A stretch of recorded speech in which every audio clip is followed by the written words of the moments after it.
ਜਿਹੜਾ ਬਿਆਨਬਾਜ਼ੀਆਂ ਨੇ ਉਹਨਾਂ ਨੂੰ ਜਿਵੇਂ ਰਾਜਨਾਥ ਸਿੰਘ ਨੇ ਉੱਥੇ ਜਾ ਕੇ ਸਰ ਕ੍ਰੀਕ ਦੇ ਵਿੱਚ ਕਿਹਾ ਕਿ ਜੀ ਅਸੀਂ ਪਾਕਿਸਤਾਨ ਨੂੰ ਜਿਹੜਾ ਹੈ ਉਹ ਭੂਗੋਲ ਤੋਂ ਮਿਟਾ ਦੇਵਾਂਗੇ ਤੇ ਉਪਿੰਦਰ ਦਵੇਦੀ ਜਿਹੜਾ ਇੱਕ ਕਦਮ ਅੱਗੇ ਗਿਆ, ਉਹਨੇ ਕਿਹਾ ਜੀ ਅਸੀਂ ਹਿਸਟਰੀ ਤੇ ਭੂਗੋਲ ਦੋਨਾਂ ਤੋਂ ਹੀ ਮਿਟਾ ਦੇਵਾਂਗੇ, ਬੱਲੇ ਹੋ ਤੁਹਾਡੇ। ਔਰ ਉਸ ਸਭ ਦੇ ਜਵਾਬ ਦੇ ਵਿੱਚ ਜਿਹੜਾ ਜ਼ਾਹਰ ਹੈ ਵੀ ਪਾਕਿਸਤਾਨ ਦਾ ਇੱਕ ਸੰਜੀਦਾ ਤਬਕਾ ਇਹ ਵੀ ਮਹਿਸੂਸ ਕਰਦਾ ਹੈ ਕਿ ਇਹ ਹੋ ਵੀ ਸਕਦਾ ਹੈ ਕਿ ਵੀ ਇਹ ਨਹੀਂ ਹੈ ਕਿ ਵੀ ਜੰਗ ਦੀ ਸੰਭਾਵਨਾ ਪੋਸੀਬਿਲਿਟੀ ਹੈ। ਹੁਣ ਪਾਕਿਸਤਾਨ ਦੇ ਡਿਫੈਂਸ ਮਿਨਿਸਟਰ ਖਵਾਜਾ ਆਸਿਫ ਨੇ, ਉਹਨਾਂ ਨੇ ਸਮਾਂ ਟੀਵੀ ਦੇ ਉੱਤੇ ਜਿਹੜਾ ਇੱਕ ਇੰਟਰਵਿਊ ਬੀਤੇ ਕੱਲ੍ਹ ਹੀ ਉਹਨਾਂ ਦਾ ਹੋਇਆ, ਜਿਹਨੂੰ ਲੈ ਕੇ ਅੱਜ ਭਾਰਤ ਦੇ ਮੀਡੀਆ ਦੇ ਵਿੱਚ ਪੂਰਾ ਜਿਹੜਾ ਉਹ ਜਿਹਨੂੰ ਪੰਜਾਬੀ ਕਹਿੰਦੇ ਲਾਲਾ ਲਾਲਾ ਲਾਲਾ ਹੋਈ ਹੈ।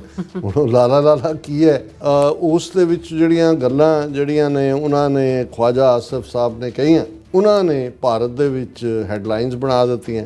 ਔਰ ਜਿਵੇਂ ਇਹਨਾਂ ਦੀ PTI press trust of India ਦੀ ਆਫੀਸ਼ੀਅਲ ਨਿਊਜ਼, ਉਹਨਾਂ ਨੇ ਕਿਹਾ chances of war with India are real, warns Pakistan defence minister Khawaja Asif. ਔਰ ਉਹਨਾਂ ਨੇ ਕਿਹਾ ਵੀ ਆਰਮਡ ਕਨਫਰੰਟੇਸ਼ਨ ਦੀ ਥ੍ਰੈਟ ਭਾਰਤ ਵੱਲੋਂ ਹੈਗੀ ਹੈ ਔਰ ਪਾਕਿਸਤਾਨ ਜਿਹੜਾ ਉਹ ਪੂਰਾ ਔਨ ਦਾ ਗਾਰਡ ਹੈ ਔਰ ਅਸੀਂ ਇਸ ਸਿਚੁਏਸ਼ਨ ਨੂੰ ਜਿਹੜਾ ਹੈ ਉਹ ਨੇੜਿਓਂ ਦੇਖ ਰਹੇ ਹਾਂ। ਔਰ ਜਿਹੜੇ ਐਗਜ਼ੈਕਟ ਲਫ਼ਜ਼ ਜਦੋਂ ਉਹਨਾਂ ਦੇ ਨੇ, ਕਿਉਂਕਿ ਉਰਦੂ 'ਚ ਇੰਟਰਵਿਊ ਸੀ ਔਰ ਅੰਗਰੇਜ਼ੀ 'ਚ ਬਣਦੇ ਨੇ, ਕਿ ਉਹਦੇ 'ਚ ਉਹਨਾਂ ਨੇ ਕਿਹਾ ਕਿ chances of war with India are real.